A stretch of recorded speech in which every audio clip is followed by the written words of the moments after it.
Sponsored by Classic Wealth.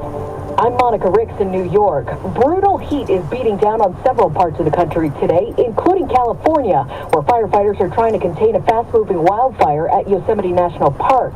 CBS's Jonathan Vigliotti reports. It is in an area where it is getting into wilderness, so it is getting into steep country. More than 500 firefighters are battling the fire, which is threatening the park's famous giant sequoia trees.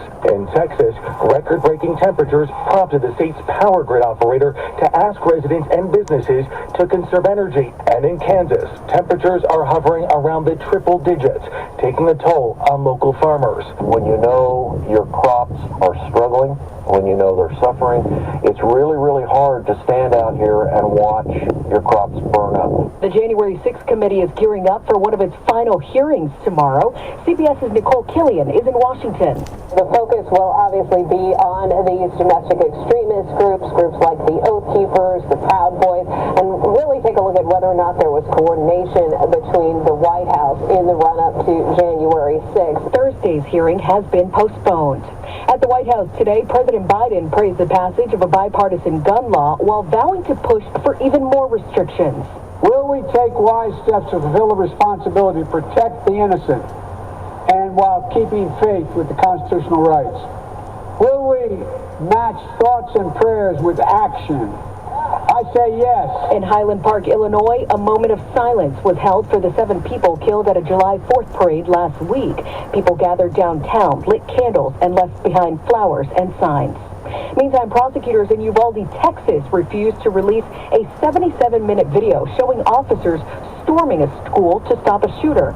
CBS's Lilia Luciano. DPS has agreed that the video should be released, but the video is in the hands of the DA. The Uvalde County DA is the one that is preventing any of the evidence, this body cam video, anything else that helps answer questions as to why did it take police so long, that is holding it back. Officers waited outside the school for more than an hour.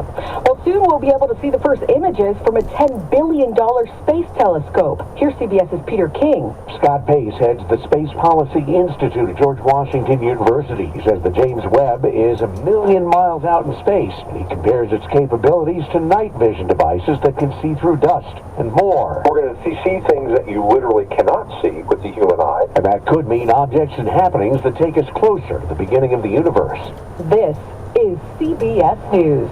Well, that's today's news. I didn't hear any good news, did you? I didn't think so. I guess it's all about perspective. The glass is half full. Well, as always, I want to thank you again for coming along with me on these Dashcam News adventures. You know the drill. Peace, love, and all that hippie jazz. Bye-bye, everybody.